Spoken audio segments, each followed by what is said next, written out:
right, it's Tuesday. It's just a conversation. We're here live from Kingdom Builders International Ministries. Minister Hayden, we got Minister Amon. I like to say Donovan, but Minister Amon. And we have Brother Matthew in the house tonight. We have a special guest. Our special guest tonight is Evangelist Marcia Baker. And this is just a conversation, and that's all we're going to do tonight is just have a conversation. And Matthew, what's the topic? All right, the topic for tonight, evangelist. You ready? Did I get it right? Evangelist. Yes, evangelist. You can just say sister. Baker. No. I will not call you out of your position. Because guess what? Tonight is about position. The topic is, as a person in leadership, do you think for peace sake, you could hold back your strong man, right? And accept the wrong when you know that you're in the right. Awesome topic. Powerful topic. Gonna step on a lot of toes. Step. Lord Jesus, let me put a mask on my face so don't nobody recognize me. Nah, don't put no mask on. No. We coming there before the Lord. We're just gonna be raw. All right. Don't be fearful. It's just a camera. I'm not afraid. I love that. I fear no man. You heard that, Minister Amon? I heard that. All right. Fear no man. We gotta live like that because I still kind of fear sometimes. So, but guess what? It's not about my personal battles. We talking about. I just want to hear your interpretation. My interpretation? Mm-hmm. My interpretation, can I, as a leader, Mm-hmm. Yeah. Hold back your strong man. In other words, can you hold back my flesh, in other words? It's like when you know there are situations where I know that you know you're right. Mm-hmm. Whether it's relationship, whether it's in leadership, regardless of the situation, even when you're at work, dealing with dealing with somebody who's above you or even below you, you know you're right. And then there are times when the person drives you to the point where you're like, you know what? Just take off certain things and just tell you. I'm gonna put out really Jesus is. for a second. And then it's like, But you can. It's no way you can take off Jesus, because once you have Jesus, you can never. I was ever talking take about physical stuff. Oh, It's like earrings. Yeah, and it's just grease your face down. You just get in your minds. You're in that mindset like Take your heels off. We're taking it to that level. Cause I already tell you this, and if you still fight me and cuss me out, and you know what, I am finished with the talking. We'll handle it accordingly. Some people wipe off the olive oil from their forehead. So are we talking about this as in the world perspective or the kingdom? Well, both, because regardless if it's in the kingdom or the world, it does tie into both. Okay, so first natural, then spiritual, right? Okay. So in the natural, as a leader, like your boss, he's never ever going to come down to your level, unless they petty. You know, we have petty Wednesdays. You know, unless you'll never see the CEO of a company coming and telling you what to do. That's true. He's going to send out via email to the person that's under him, and that person is going to CC or blind copy whoever needs to get it done, right? They give the direction. If the CEO has to come and speak to you, then you know you're in trouble. Definitely.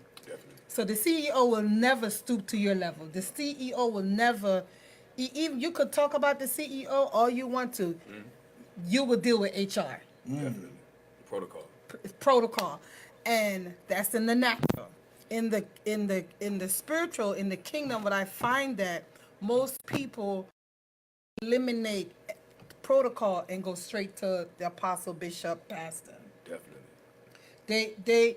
They don't want to go up protocol, like follow protocol. And I think a lot of leaders just because I'm a leader, I feel like I should be able to go to the apostle at any time, like just bypass the next person who is above me to go.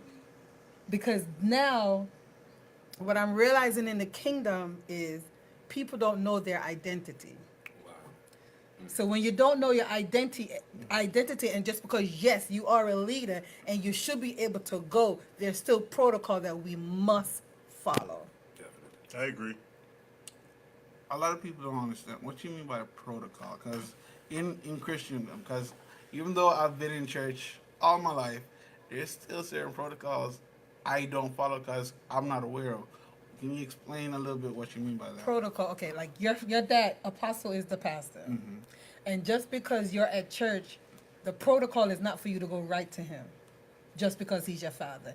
Yes, you have that access to go to him because you're his son. However, when you're at church, technically you're not his son. We're all his sons. We're and all daughters. his sons and daughters. And so that's why sometimes people would say you break protocol, which you probably do. He has somebody for you to get to before you get to him with an issue, whatever your issue may be.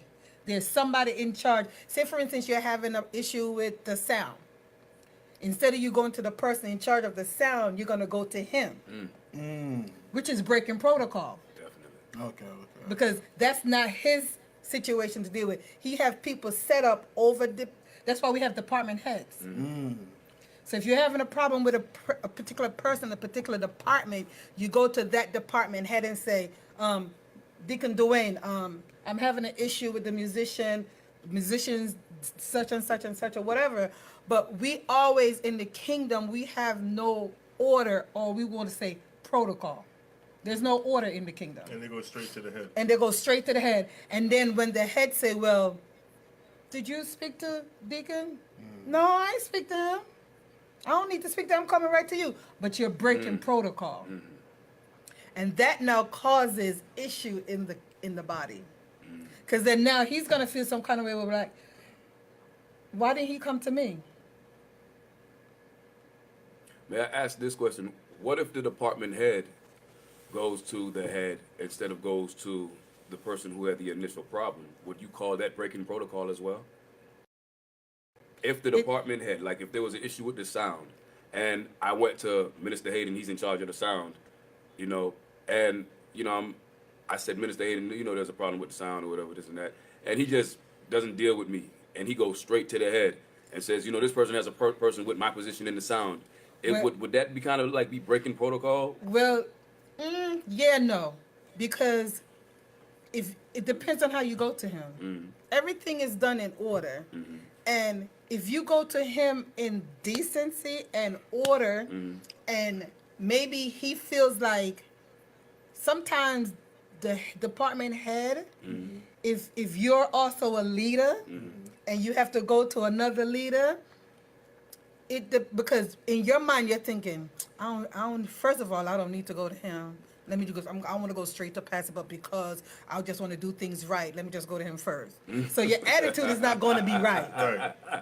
You understand what I'm saying? Your spirit. Yeah. That spirit of pride Yeah. kicks in Yeah. and messes you up and messes stuff up. So now you come to him, and because the attitude or the spirit that you come in, he said, you know what? I don't think maturity says I'm not going to come down to your level. Yeah. I agree with everything you're saying, but I think at the same token, like whenever you have organizations, they set rules and standards. Standards and rules in the church is like, Yeah. It's doesn't out work. You because were done. And I feel like it's just like, say for instance, you're the pastor of the church, and somebody come to you and say, hey, I have an issue with the sound. You should say, did you go speak to Minister right, such and such? exactly, And then also let them know that there's channels before you get to me. exactly, Because certain things shouldn't reach the pastor. right, Certain things shouldn't reach the head of the church. Right. They got so much to worry about. right, The CEO of a company have too much to worry about than Oh, to be yeah. worrying about what the workers are thinking about. exactly, And that's why you have chain of commands. exactly. And I think as like a leader, like say you're the pastor of the ministry, you have to say, listen, no, you need to go speak to Minister Aman Exactly. before you come to me. Definitely. But most You know? leaders won't do that. Exactly. But that's the thing. Most leaders won't say, Minister, like you say, did you speak to Minister Dwayne about the issue? And if the leader would turn you back to the person in charge, it would be less chaos in the Oh, yeah, kingdom. definitely. But because some leaders don't know, they want to have a hand in everything. They delegate and still want to run it. That's the reason why you delegate. So then now people may think that, oh, I can't do it as good as the next person, or that's why they just run straight to the pastor. And then I find that when the pastor or the leader get overwhelmed, that's when they say, go to such and such. So they got too much on their plate. Because they have too much on their plate. So in order to alleviate that now, what the leader should do is from the jump. Minister, did you speak to? And say, okay, so you spoke to him. Why are you coming to me? Definitely. Well, unless it's an issue that's beyond both of y'all's control. Correct. Then you say, okay, then you need. Yeah. So then the mediator is even before the pastor. That's true. The mediator is even before the pastor. Because there's somebody else after minister to go before you get to the pastor. Yeah. Yeah. And then if that person can't work it out now, then we need deliverance. So, my question, you said The something. whole deliverance thing is like, I mean, everyone needs deliverance, but Yeah. you know, it's the strong man that a lot of us walk with, you know, and Pride. it is pride. A lot of us suffer from anger. We suffer from like you've been abused, so you don't want to deal with certain things no more. Yeah, abandonment and stuff like that. But I understand, like, you know, people need to understand like who you're dealing with sometimes when you're in the kingdom. You know, like, you know, when you look at the shepherd, like the pastor, he has to understand everyone that he's dealing with because he can't come at you like he's gonna come at me. Right. You know, and then that's the whole strongman thing. Like you gotta put that strongman back. Like, you know, we're talking in Sunday school this Sunday, and we're talking about like, listen, like, you know, we all sin daily. Definitely. And it's like, even like on my job, sometimes like some people say something to me, I literally gotta bite my tongue.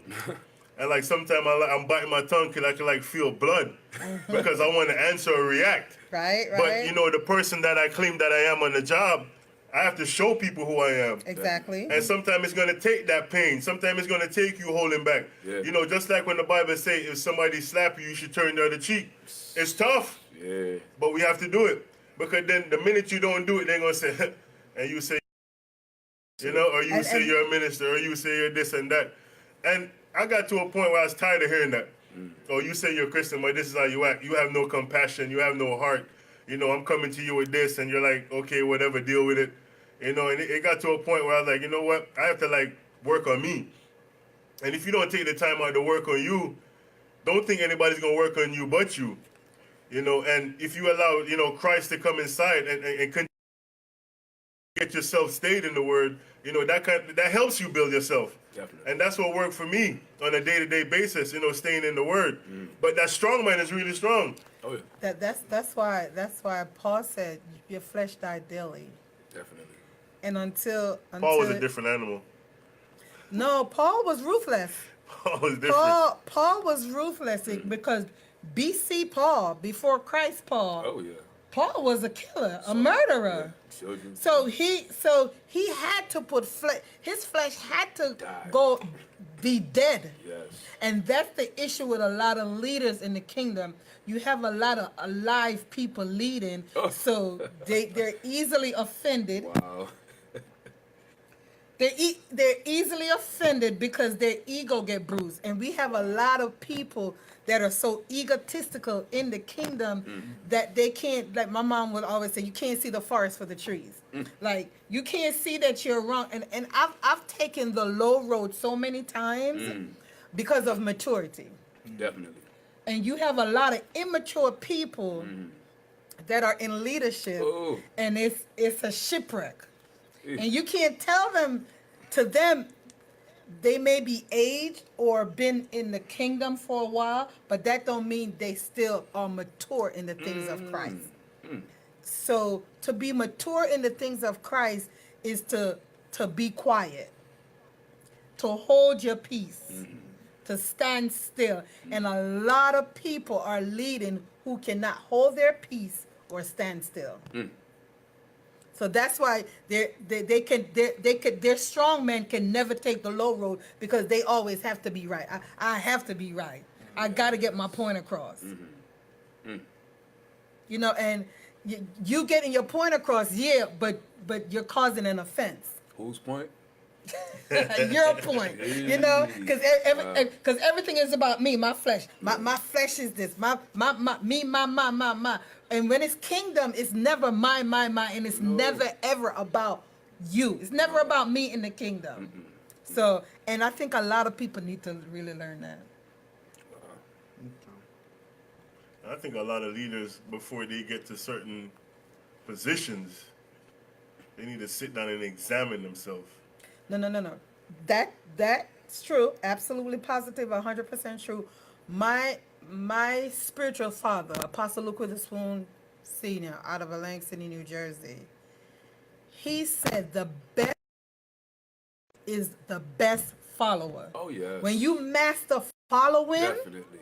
then you know you're ready to lead. Yes. But if you're not a good follower, you'll never be a good leader. No, that's true. You can't. Because you're always going to think it's about you. Right?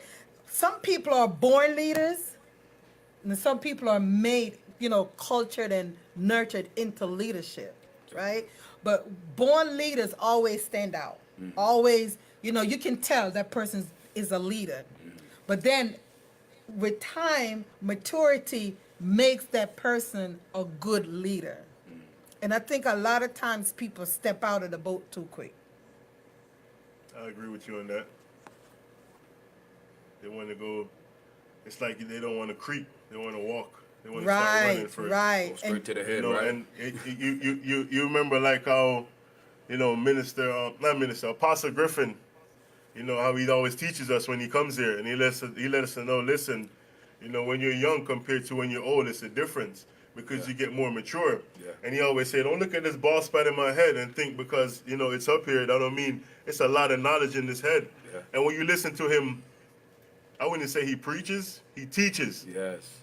And that's one thing I respect about him. He teaches you and lets you know, you understand the kingdom and understand what your purpose is. You know, and it's not you're going into this thing, you know, whether you're a minister or a deacon or a pastor, whatever you are, you have to understand that when you go into this thing and you have people that is following you, you have to be a certain representation, because you can't just do any and anything no more. No. You know, and he always say that, listen, with the maturity level where he's at, you know, and what he's seen, it puts him to where he's at now. And I mean, a lot of us is going to make mistakes. A lot of us is going to stumble, but it's what you learn. some people know, don't learn from their mistakes. But you have to learn from your mistakes, or else you're going to keep repeating them. And I've seen people that they keep on making the same mistakes. Cycle after cycle. Cycle, and it never gets broken, because to me, when you make a mistake, it's like, oops, I tripped. That's a mistake. That's a stumble. But when you sit back and wait for somebody, okay, I'm gonna see what they're gonna do. I'm not speaking to them. You have a lot of leaders that are keeping malice with people. Yeah. You got a lot of people that come to church, speak in tongues, and walk past you after church. And that don't make no sense to me. I wish I had some tea to sip on that. It's facts. They speak the most tongues in church, and then when church finished, they walk right past you. And what is that? You know, where's the love in that? What happened as a leader to be able to let your strong man take the low road? You always got to see the big picture. And I think most leaders or most people who can stand down to let you be right, that person is not ready. If as a leader I'm supposed to push you, you know, the student is always greater than the teacher. Definitely. Always greater than the teacher. Would a teacher be without a student? Right. And remember, Jesus said, greater works than these shall you do. That's what he told his disciples, right? Definitely. When they were bragging, Lord, they did this. He said, don't brag, don't brag, don't brag. And you have a lot of braggers in the kingdom. Oh, yeah, I prayed for this person and they got delivered. Oh Lord Jesus. Have mercy. Again, no holy stuff. I prayed for this person. I did this. I did that. And then they're getting all the glory. I don't hear God in any of it. And then to me, I'm like, but it's not you. And then they say, but I'm the one that did it. I'm the one that prayed. I'm the one they already got their reward. There's no reward for them to get in heaven, and they're going to be looking for it, and they're going to be grossly disappointed. But as a leader, you have to know that if Brother Matthew, if I'm training Brother Matthew, I'm supposed to expect Brother Matthew to duplicate what I do. Elijah and Elisha. Elisha said, Elijah, I want double of what you have. Right? And Elijah said to him, listen, you want double? All right, come. If you see me when I go up, then you can get double. And when Elisha saw Elijah go up and the mantle fell on him, he did double what Elijah did. Definitely. Elijah wasn't upset. And Jesus told the disciples, greater works you're going to do than what I'm doing now, right? So a lot of times as a leader, the strong man in me, that's pride, won't allow me to push you and make you better than me.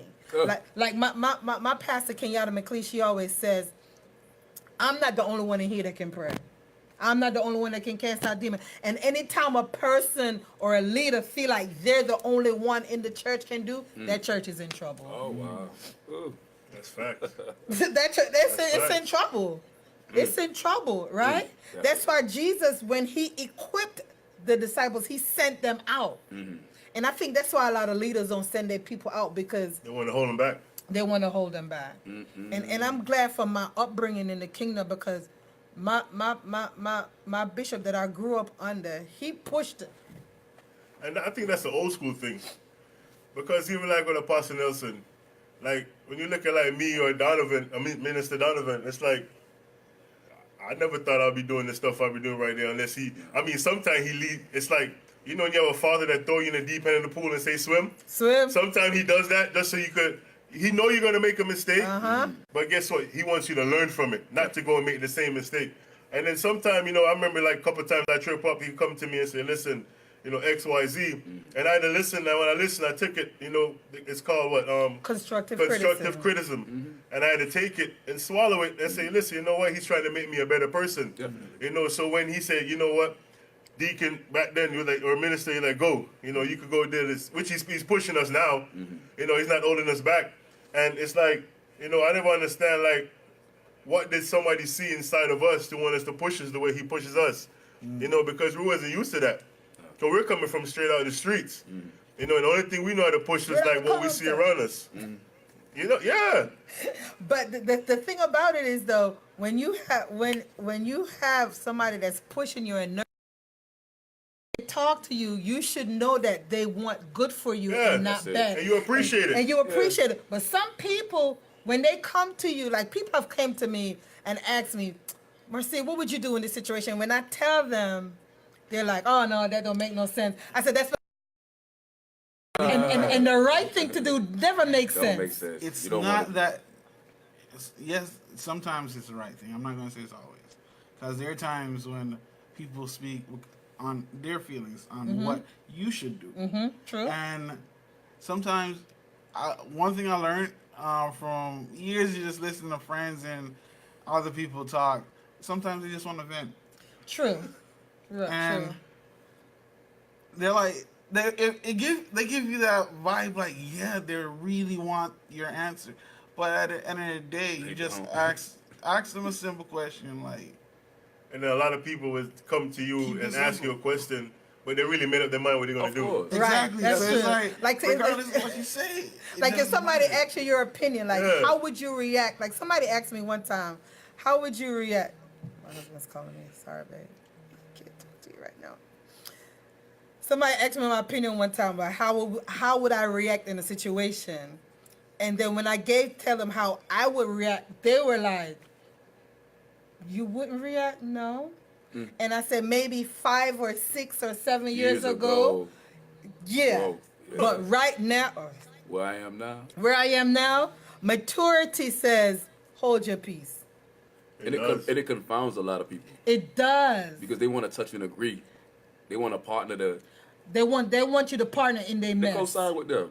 And I'm not co-signing. Yeah. I'm not co-signing no check that I can't cash. They looking at you No. like, you supposed to be one with me. You supposed to be No. flesh of my flesh, bone of my bone. We supposed to No. go down together. No, we're not going down And you together. looking like, wait, isn't there a prophet somewhere? But you know what, too? A lot of times, like the Lord delivered me from fighting. All of us. All of us.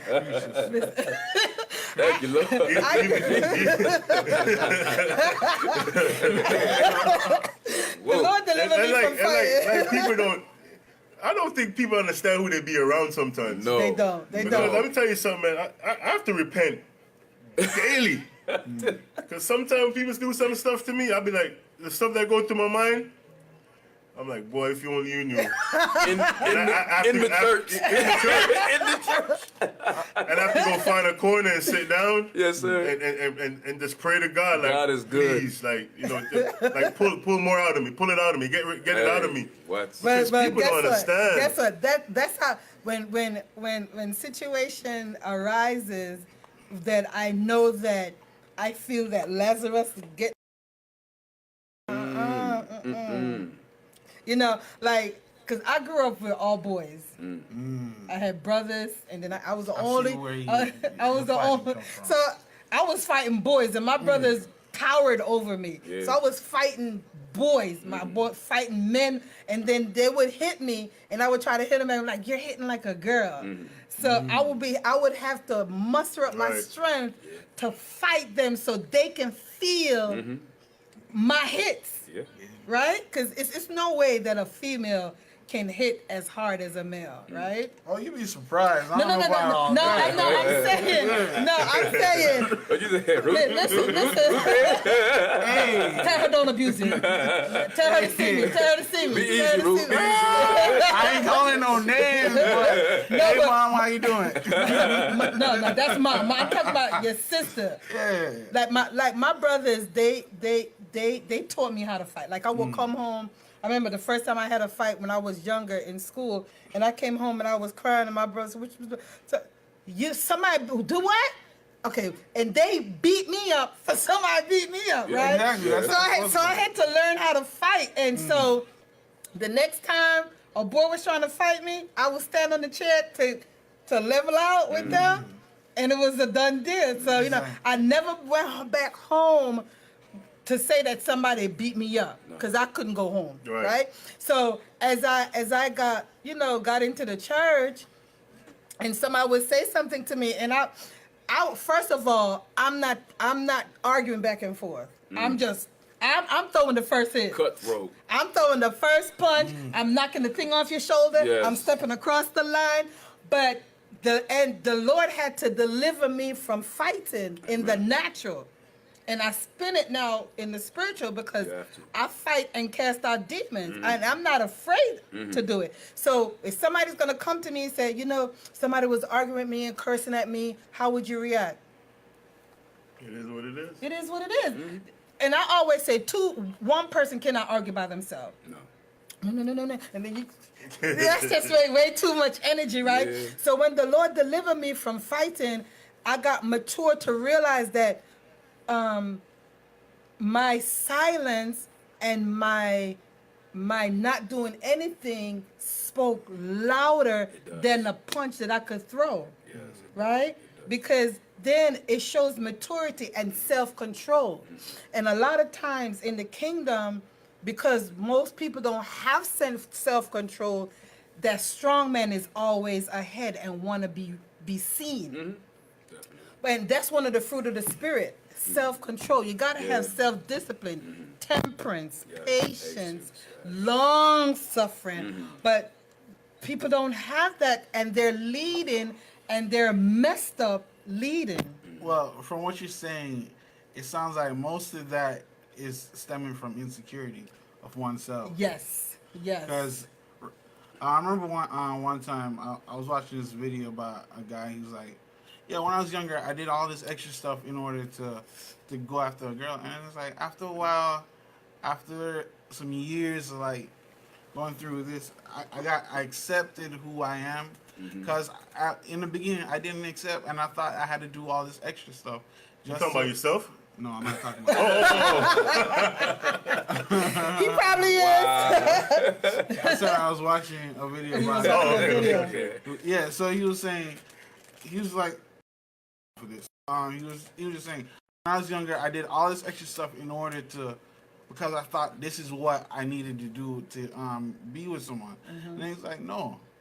After years of understanding and talking to other people and learning from not only through self-discipline but also from others who experience a lot more experience than I am, I realized that I don't have to do all that stuff.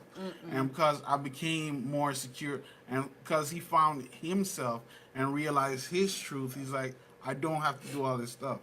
All I have to do is just be myself, and everything else will fall in place. And I feel like the reason why certain pastors are so egotistical and believe that, I'm not calling anybody out, but they're so egotistical that they Call them lack out like you good tell me. judgment.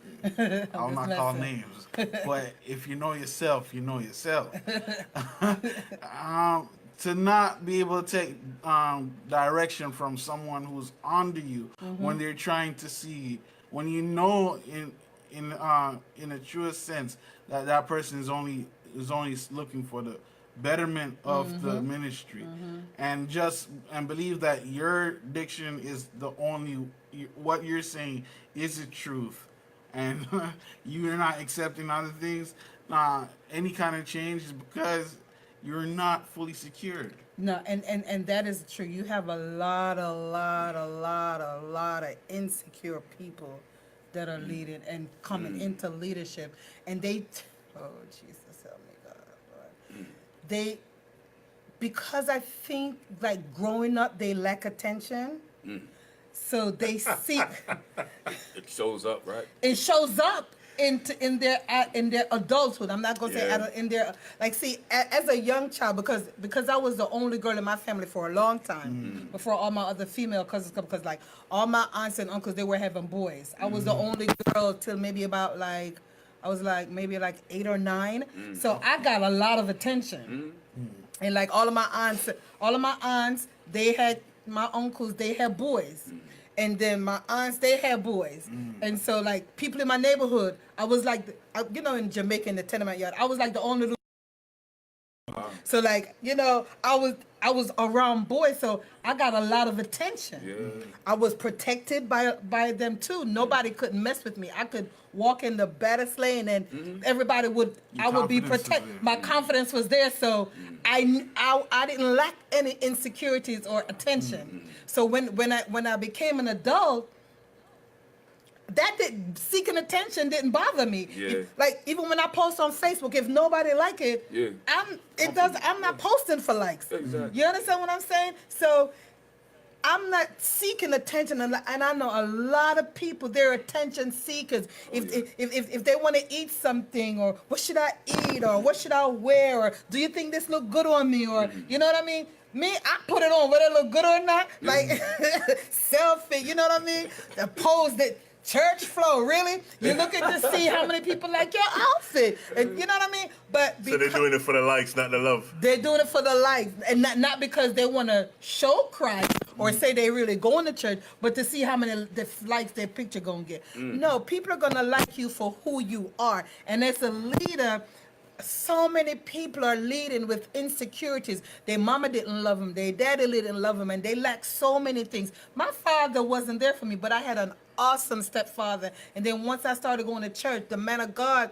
that the Lord put in my life, he was awesome. He took me in under his wing like his daughter. So I didn't lack attention. You understand what I'm saying? So I knew who I was at a very young age. I knew who I was. And a lot of people don't know who they are as leaders. And you're a leader, and you I agree with you 100%. You want to take on unnecessary titles.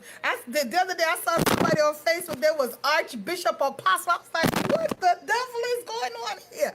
People don't know who they are, and when you don't know who you are, you seek attention, and then when you get negative attention, you think it's good, and people will push you. Yeah, go ahead, do that. You might profit something one good time.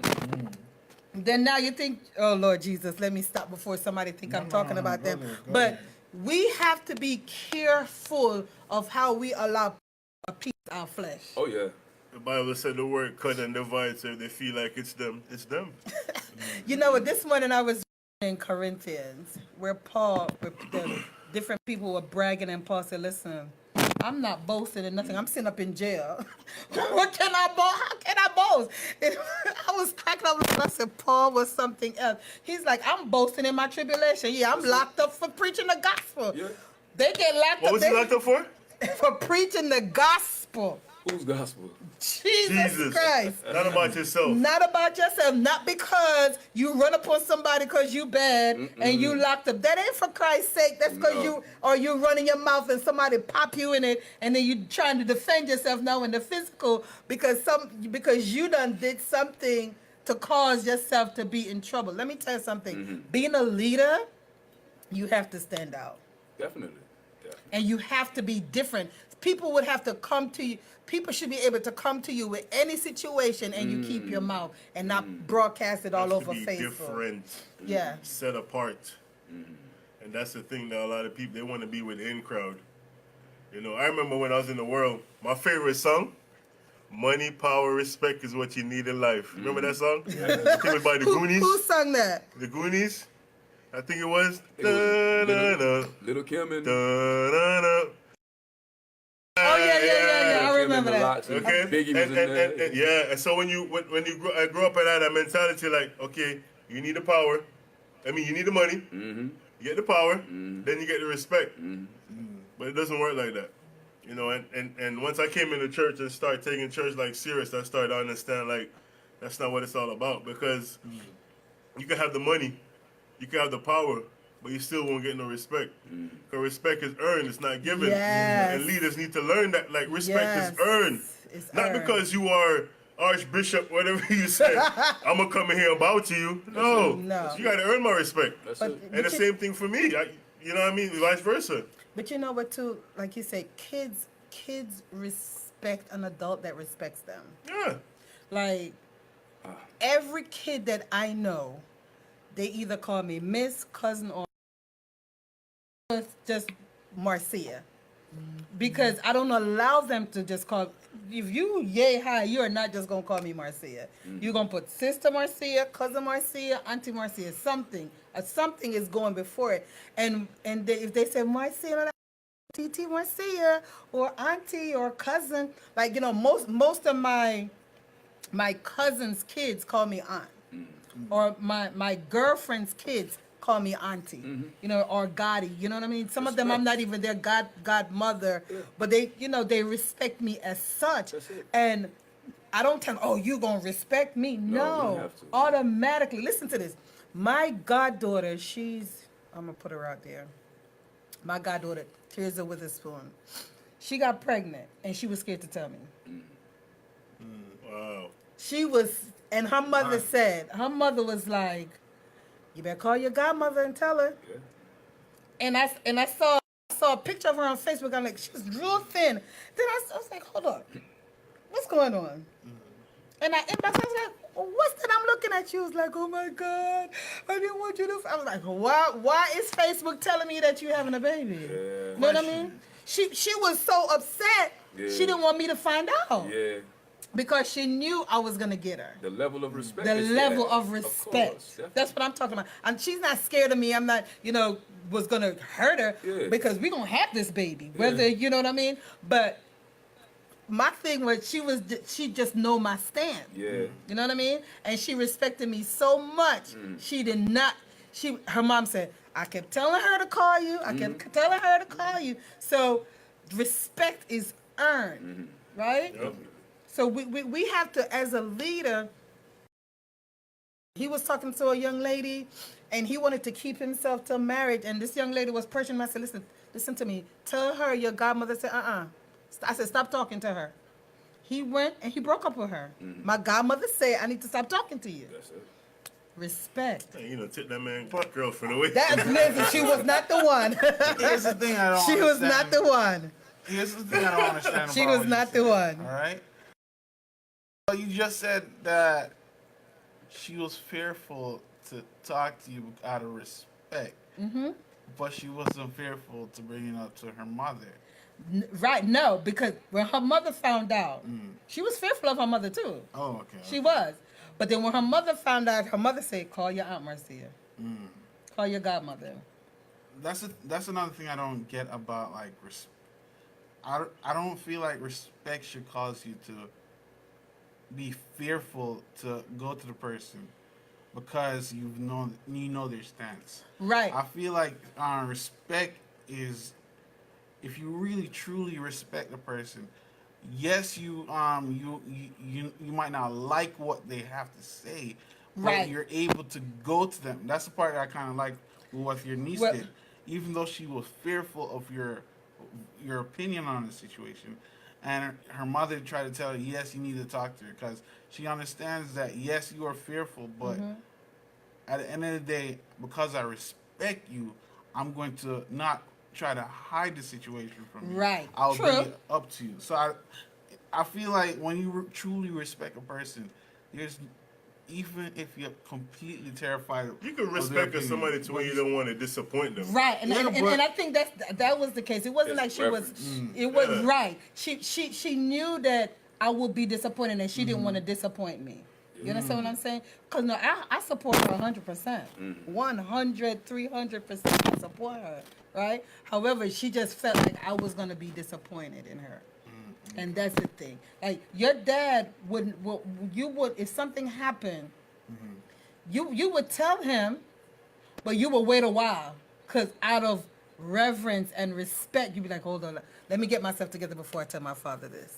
You're not just something's gonna happen right this minute. You're gonna think about it. Think about it. You say, okay, this is. I know my dad. He's gonna be thinking this. He's gonna be saying this. And so you have to like prepare yourself mentally before you go through. You don't have No. to do that. You go straight to him. But it's different. Here's the thing with me, because I'm not like everybody else. I don't. When the situation does occur, and I react, I don't. Say if you think get a girl clearly. pregnant. Say if you get a girl pregnant, you're not married to her. Would you rush and tell your father? Yes. You would tell us the day that she said, Yeah. Matthew, I'm pregnant. You would go tell your dad that day. But let me tell you the Would difference. you? Yeah. Let me tell you the difference, brother Matt. You might tell your father immediately, but if he was to say, okay, now go tell the congregation. Now you have a different reverence for the congregation. So you're going to think like, how I'm going to deliver this to the congregation? Well, I Nah, could I have just just do told it. my father point blank like this. I just do it. I think it's with different people. Like I could tell Minister Hayden something. I might not or react the same to his wife. Or you get what I'm saying? Right. Or I could tell your father something, and I might not tell Mother Mavis the same thing or expect a certain reaction from her just because of the different levels of persons that they are. Well, the thing I understand what she said. Where you say think about it, I won't think about it, because when I start thinking, I start think of all the negatives, and then The positive. positives. So I try not to. It's best for me to, and then it's gonna reach a point where I just don't say anything. All right, so somebody it's got a easier question. For me to just say. So, if you respect the person, you should have a relationship where you are willing to put aside your position to hear them out. Absolutely. Definitely. Absolutely. I mean, because I have people that come to me with some stuff. I be like, oh Lord, go tell your mama. Don't come to me. Yeah. But they're like, they feel comfortable coming because Yeah. they know this is a no judgmental zone. Yeah. But I love what you said, because it kind of ties into something that I'm curious about what do you do when you're the one when you screw up, and the person who's your head is your family member. You still 'Cause- gotta go to them. Because let's say perfect example I could use. Sorry, Daniel, but I'm gonna use you. You screwed up, right? And because my mom and dad, we've always listened to them and always followed their addiction. But he stepped out. He steps outside the box. He stepped outside the box. He was feeling himself, and he did some things that he knows it's wrong, but because he was feeling himself, he decided to do his thing. And when it was brought to light to my mother and father, it was for me. It was like awkward. You already over the threshold. You better keep yeah, going. it's like when they couldn't handle it, and there's There's the disappointment. not only the disappointment, is the fact that it was something they never dealt with before, and I felt a little bit of that blowback. You know yourself. because So pressure, it's like- pressure became one yeah, now. yeah. So it's like there was definitely that blowback. You know yourself, mom, dad, and Daniel and Ruth Ann. But yeah, you know there was some blowback on us as the other kids, and it's like we're like, You mess up and we get in trouble too. yeah, it's like regardless, it's like close. that's a family thing. Yeah. If one mess up, you're definitely Everybody. gonna feel That's it. right. But that's not what I'm trying to get at. Is like how when you know that your father is in leadership Mm-hmm. or your mother is in leadership, how do you and you've never done anything outside of what they wanted, right? Mm-hmm. And for the first time you do something that's completely out of their norm of Mm-hmm. or what they expect of you. How do you Come back from it. come back from it knowing that you're just turned their world upside down? Well, you can come back. Remember the prodigal son. Remember him? He went out the box. He went way out the box. But then with his father, because of love, because of the love his father had for his son, he accepted him. He took him back. He went out and spent his inheritance that wasn't even due for him. The Bible said on riotous living. And because the love of the father, when the Bible said when the father saw him coming from afar off, he said, listen, get a robe, get a ring, and he put it on him. He covered him.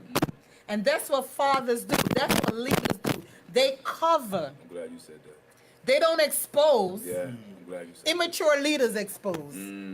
But a good father Covers you. Yeah. covers you and restores you. Yes, I know. You did it out of my norm. It's outside the norm for me. It's outside for what I taught you. It's outside for what you know. You wanted to go and spend your money on prostitutes and drinking and whatever else he wanted to do, and spent all his money with his friends, and now he's in the pigsty.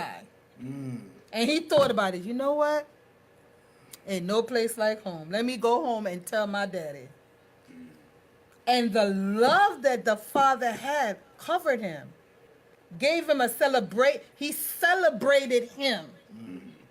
And most people, Lord Jesus, when we mess up in the kingdom, they kick you. Yeah. I think, and I've often said this to somebody, it's only in the Lord Jesus help me. I know they probably do it in the AME Zion and however, but because I'm not in there, I don't know. But in the apostolic faith, they kill their soldier when they get down. Oh, yeah. Even in the natural army, Yeah. if a person goes down, they're pulling them out of harm's way. Of course. But in the army of the Lord, honey, if you ain't covered with the armor for real, they will help shoot you. But a good father and a good leader will cover and love you back and put you in your place as a son. The son came home and said, listen, father, listen, I done messed up so bad, I don't even want to be called your son no more. Make me as one of your highest servants. Yeah. He said, no, my son that was lost is back home. And you have people in the congregation, your family members, gonna say, wait a minute, hold up. How he gonna restore him that quick? She just had a baby. He just went on and have all kind of stuff, and he come back and he made him what? So the love will cause them to restore and to cover. And as a leader, that's where now you take you lower your strong man, put your strong man to rest, and take the road and say, you know what, let me cover. This is my son. I know he done embarrassed the family, embarrassed the whole church know his business, but he's my son. I'm not gonna put my son out. Okay, I love that. Now let's just flip the script a little bit. All right. So you are the pastor. No, you know what? I'm gonna call you what you are. You are the evangelist. Yes, sir. And one of the members, not one with position, but one of the members, The little member that's sitting in the back. who's sit in the back or just play around in the back. They're coming to you and saying that you're wrong. How you handled that situation was wrong, and they're bringing up scriptures and they're hitting points and points. They're twisting the word in a way that favors what their opinion of what you did wrong. So And- let me clarify. You're saying that I did something, I handled the situation Yeah, wrong. you handled a situation that they felt was Oh, wrong, they felt I handled it wrong. but you know how you handled it was to the word, and you felt like how you handled it was correct, and you know it's correct because it's biblical and it's following what the doctrine that we deal with, but because they felt like again we deal with insecurity and they felt like how you handle the situation is wrong, they're coming to you in a very abrasive, oppressive way. How do you, like, at the end of the day, say, don't let your strong man, your ego, get the best of you in that type of situation? I would ask the person seeing that you didn't like the way I handled the situation, how would you handle it? And I would make them teach me something. Because as a leader, we're apt to learn. We never stop learning as a leader. As a leader, if you think that you have learned everything and that little sister coming to you and say you didn't handle it in the best situation, then I'm going to say, okay, then so tell me how should I have handled it? And then we'll put our heads together and say, okay, you know what? You're right. Even though, yes, I know the way I handled the situation was correct, I still need to hear her out. Yeah. I still need to make her feel like her opinion matters. And say, listen, since I turned the phone this way and I should have turned it this way, tell me the next time how I need to turn it to make it stay this way, because I really like it this way. And she, no, but you're holding it wrong. Okay, so let me just try it your way. Right? And hear them out. Now that sister now, right, will later go back home now and think about to myself, boy, you know what? He really did that the right way. He really did the right way. Let me go back to him. And she will come to, you know what? I was thinking, Evangelist, you were right in the way you handle it. But if I cow her down and like, well, I'm the evangelist and I know what I'm doing, and how dare you come to me to try to correct me? No. That's how you know I'm not ready as an evangelist. That's how you know I need to sit down somewhere and be taught. But most leaders now, you can't teach them everything because they know everything. And that's the issue with a lot of people. They know so much and know nothing. When you said that, I was thinking about a scripture. If somebody overtakes you in a fault, restore them. If anyone is overtaken, if your brother is overtaken a fault, restore them with ye with your spirit spiritual of meekness. No, ye with your spiritual, restore them, right? in the spirit of meekness, remembering yourself. Definitely. Because a lot of times, and I've had this conversation so many times with my husband, a lot of people cannot restore people because they themselves are not spiritual. Because remember, the Bible says, ye which are spiritual, restore such a one. So if you're not spiritual, you can't restore nobody. Definitely. You're always going to tear them down. And people look to leadership. Like I tell people, please don't put me on a pedestal. Because in the event I fall, I don't want you to fall because I fall. Right? Definitely. I want you to, if I fall, I want you, Matthew, I want you to help me up. Say, Evangelist, come on now. And then when I get back, I say, oh, Evangelist, why you fall like that? Come on now, you know better. And with him saying that to me, I shouldn't get offended because yes, I know better. Yeah. I know better. And like Daniel, he did something outside the box and he know better, but he probably wanted to do it outside the box. Listen, when I accepted Jesus at a young age 15. When I got 21, 22, I was like, listen, this church is not for me. I need to go out. I need to go to the club. And my pastor, oh my God, in New Jersey, Apostle Luke Witherspoon Sr., I love that man. If I didn't come to church in my backslidden state on a Sunday, he was finding my house. That's it. He was like, Marcia, and then I would come to church late and sit in the back. He was like, oh no, come on the front. Yeah. He's trying to slip in the back, nonchalant. He would, come on, baby, up front. Priority. You understand what I'm saying? So, and he never would put me down. As long as I was coming, Okay. he was good. And if I didn't show up at church on a Sunday, he was find my house. Oh, yeah. And I would park my car because I had a condo back then. Around the back. I would park my car where he couldn't see, so he would think that I'm not home. But he would knock on my door like he was the law, Police. Yeah, you know. beating the door down. And my neighbors, because you know how condos are, you have people on top of you, so everybody know my pastor was coming. And then if I didn't open the door, he would find my workplace. Yeah. At least you got respect. 'Cause some You understand what I'm people, saying? They'll backslide and do whatever they gotta do on Saturday and then come to church Sunday right in the front bench like, yeah. Let me tell you something. Back then, them church mothers would sniff you out, honey. Yeah. Those church mothers back then had the spirit of discernment. You couldn't even be thinking about sinning. They will come to you, come to the altar. Apostle said, ego. What happened when you are in the moment? In reality, it should be so, but it's not always so. Yeah, that's facts. 'Cause That is once fact. you get in the heat of the moment, But you know what though? That's where self-control come in. yep. Yeah. Like because in the heat of the moment, you know how Jamaicans do. They beat their chest. They ready to flare up and beating their chest and then in reality they beating their chest and I'm this and I'm that, and then instead of having self-control, Yep. then now they want the pastor to say, you know what? Everybody, you need to respect Evangelist Baker. She had a moment. But how many times I'm going to have a moment and the pastor have to come to the congregation to restore me? Yes. Right? So as a leader, I should be blameless. Yeah. Says that. All Got a right. question for you before we go, all right? Last question I asked. You said earlier that as a leader, you should be blameless, right? Just like Pastor said earlier in that question that he kind of mentioned about ego.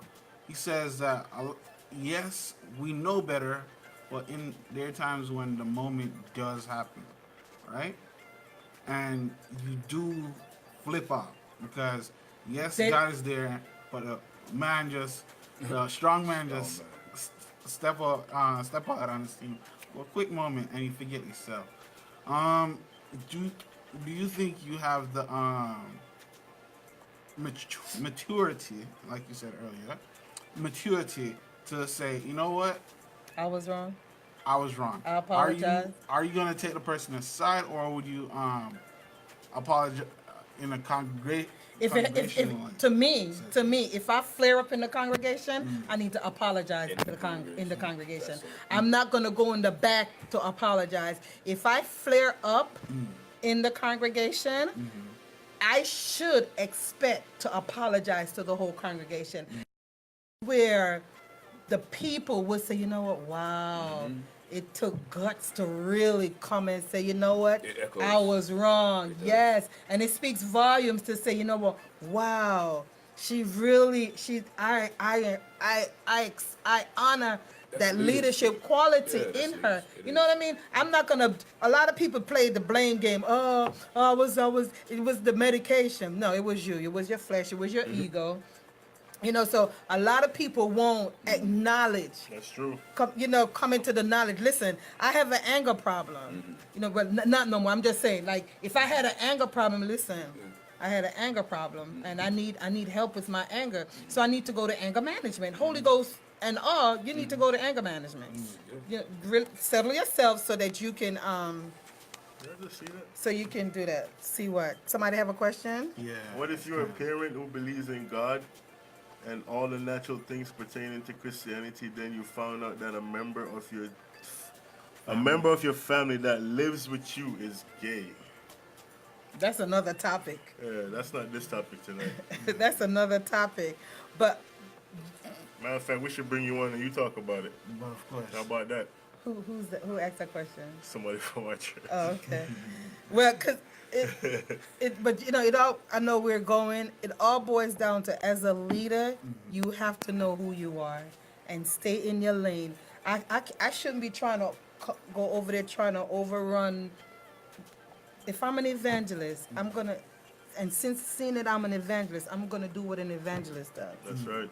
I can't do what a deacon does. I can, but I'm not gonna do it when there's somebody your saying role. that's not my role. And a lot of people in the churches, in the kingdom, a lot of leaders are operating outside their role. Maybe because their role that they're in or assigned to is not maybe as glamorous.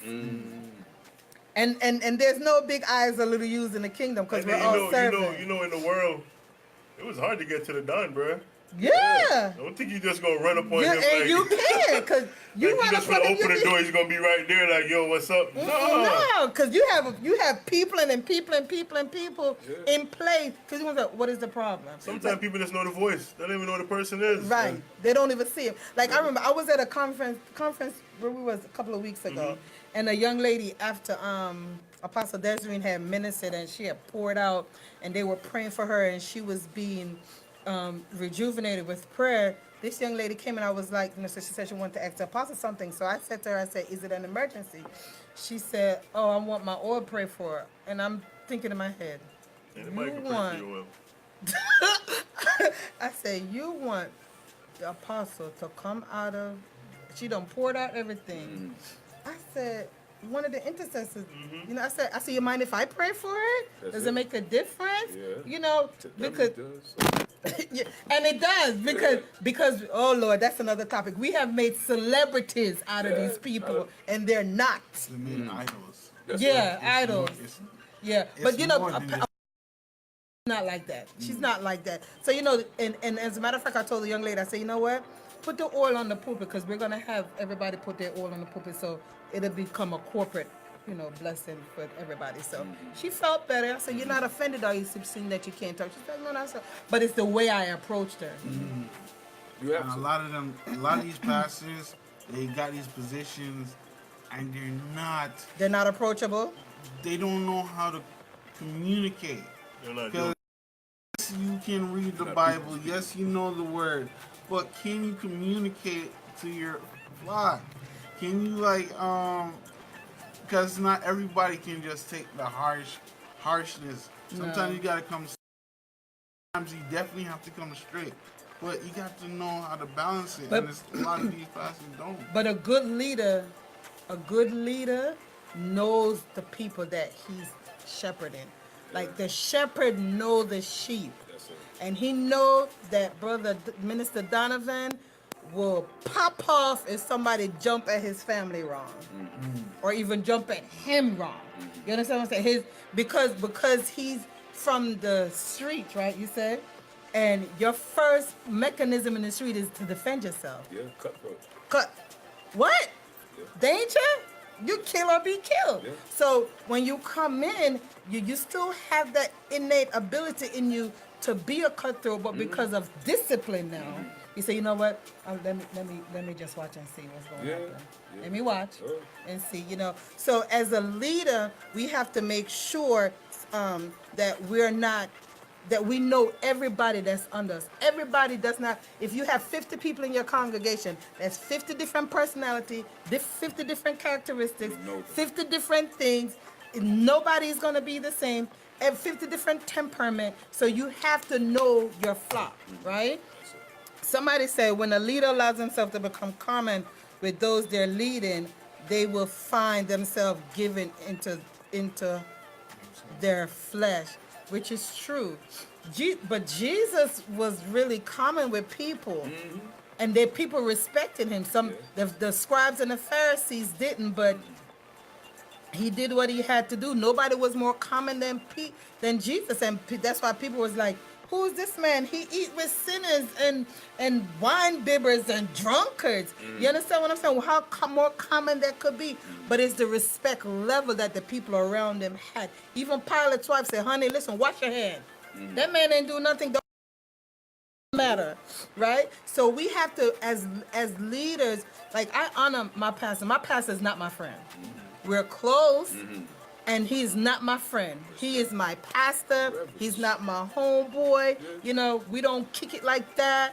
You know what I'm saying? And I reverence him. Like people that I'm around that are leaders, like most of my friends are ministers, pastors, because I'm, before I was an evangelist, all of my friends were that. So I honor them, respect them. In public, I would call them by their title. I wouldn't just, scream their name out. You know what I mean? So if there's a level of respect that we have to, how we carry ourselves. Like most people, when they see me, they're like, "Oh my God, evangelist," I'm like, "Please stop it. Yeah.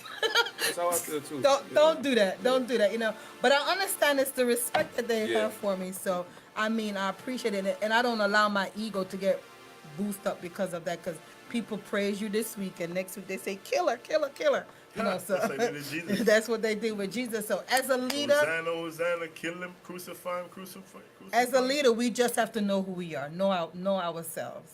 Know Wonderful, ourselves. wonderful. Well said. That was well said. And again, this is just a conversation. Just a conversation. And we had the wonderful Evangelist. evangelist. Don't do that. Don't do that. Marcia Baker in the building.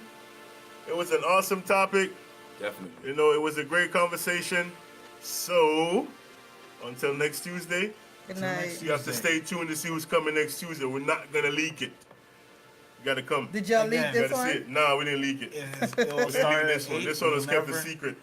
We never give out information. Yep. That person finds out, and hopefully they read into it. If not, we pray and hope they actually speak. Well, anywho, thanks again You're for welcome. coming. Evangelist. Good job, Evangelist. Marcia Great Stop job. Baker. Evangelist, Thanks- sister.